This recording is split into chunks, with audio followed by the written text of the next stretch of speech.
இன்னைக்கு நம்ம இந்த வீடியோவில் பார்க்க போகிற விஷயம் கேட்டிங்கன்னா ரெசில்மேனியா டே 2 மெயின் ஈவெண்ட்டை பற்றி மீண்டும் ஒரு மிகப்பெரிய ரூமர் வந்திருக்கு. இந்த ரூமர் தான் நடக்க வாய்ப்பு அதிகமாக இருக்குன்ற மாதிரி இப்போ சொல்லிக்கிட்டு இருக்காங்க. அதை பற்றி என்னன்றது தெரிஞ்சுக்கலாம். அது என்னன்னு கேட்டிங்கன்னா அது என்னன்னு தெரிஞ்சுக்கிறது நீங்கள் நம்ம சேனலில் சப்ஸ்கிரைப் பண்ணிச்சுங்க. இதே போல் இன்ட்ரெஸ்ட்டாக ரெஸ்டிங் பார்க்குறவங்க ஃப்ரெண்ட்ஸுக்கு இந்த வீடியோ ஷேர் பண்ணி விட்டுட்டு தொடர்ந்து பாருங்கள். இந்த ரெசில்மேனியாவில் Roman Reigns versus Seth Rollins versus CM Punk மேட்சை தாண்டி ஒரு பெரிய மேட்ச் இருக்குது. அதான் John Cena versus Cody Rhodes. இவங்க ரெண்டு பேருக்கு நடக்க போகிற மேட்ச். இந்த மேட்ச்ல ஸ்டோரி லைன்ல இதுவரைக்கும் இன்வால்வ் ஆகாத ராக் இந்த மேட்ச் ரெசில்மேனியா நெருங்க கூடிய சீக்கிரத்தில் வந்துருவார். ராக் வந்து இந்த ஸ்டோரி லைன்ல சாதாரண மேட்ச் வைக்காம புதுவிதமான மேட்ச் வைக்கலாம். எப்படி வைக்கலாம்னு கேட்டீங்கன்னா அதுக்கு ஒரு 3 விதமான ஆப்ஷன் இருக்கு. ஒன்னு என்னன்னு கேட்டீங்கன்னா ஐக்விட் மேட்ச் வைக்கலாம், அல்லது நோ டிஸ்குவாலிஃபிகேஷன் மேட்ச் வைக்கலாம், அல்லது ஃபைனல் பாஸ் ரூல்ஸ்னு சொல்லி ஒரு புதிய மேட்சை இன்ட்ரோடியூஸ் பண்ணலாம் அப்படின்ற மாதிரி எதிர்பார்க்கப்படுகிறது.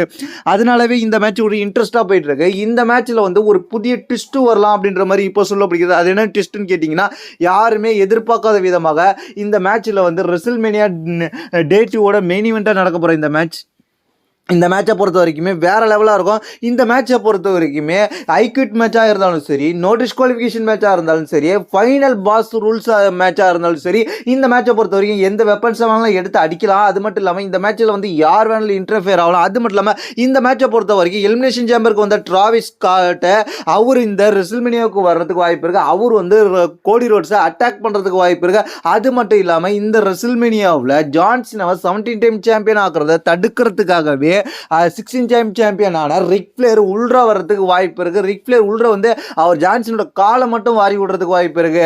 அப்படி இல்லைன்னா ரெஃப்ரி பின் பண்றதுல ரெஃப்ரியை மட்டும் இழுத்து தள்ளி விடுறதுக்கு வாய்ப்பு இருக்கு. அந்த மாதிரி செய்யும் போது அது மட்டும் இல்லாமல் இன்னொரு ரூமர் என்னன்னு கேட்டீங்கன்னா இந்த ரெசில்மேனியாவுக்கு Brock Lesnar beast Brock Lesnar வரப்போறான்ற மாதிரி கன்ஃபார்ம் ஆயிருக்கு. அது மட்டும் இல்லாமல் அவர் கன்ஃபார்ம் ஆனதுனால அது மூலியமாக என்ன சொல்லப்படுகிறதுன்னு கேட்டீங்கன்னா அவர் வர்றது 2 மேட்சுக்கு வர போகிற 2 மேட்ச்ல ஏதாவது ஒன்று கன்ஃபார்ம் ஆயிடுவார். ஒன்று Roman Reigns versus Seth Rollins versus CM Punk மேட்சுக்கு உள்ள வரலாம். அப்படி இல்லைன்னா பெரிய மெயின் ஈவென்ட் மேட்சா எதிர்பார்க்கப்படுகிற ஜான் சீனா வர்சஸ் கோடி ரோட்ஸ்க்கு மேட்சுக்கு உள்ள வந்து ராக்க நல்லா கேட்டுங்க ராக்கே அட்டாக் பண்ணலாம். அட்டாக் பண்ணி கோடி ரோட்ஸை ஜெயிக்கிறது ஹெல்ப் பண்ணலாம் அப்படின்ற மாதிரி இப்போதைக்கு தகவல் வந்துகிட்டு இருக்கு. ஆனால் இந்த ரெசில்மேனியாவை பொறுத்த வரைக்கும் பிராக் லெஸ்னர் ரிட்டர்ன் பயங்கரமான ஸ்பீச்சாக இருக்க போது பிராக் லெஸ்னர் ரிட்டர்ன் வந்து தரமான சம்பவம் பண்ண போறாரு. இதுதான் இந்த ரெசில்மேனியாவோட மெயினாக பேச போற முக்கியமான நிகழ்வாக இருக்க போது. இதை பற்றி உங்களுடைய கருத்து கீழே உள்ள கமெண்ட்ஸ் பண்ணுங்க. தேங்க்ஸ் ஃபார் வாட்சிங்.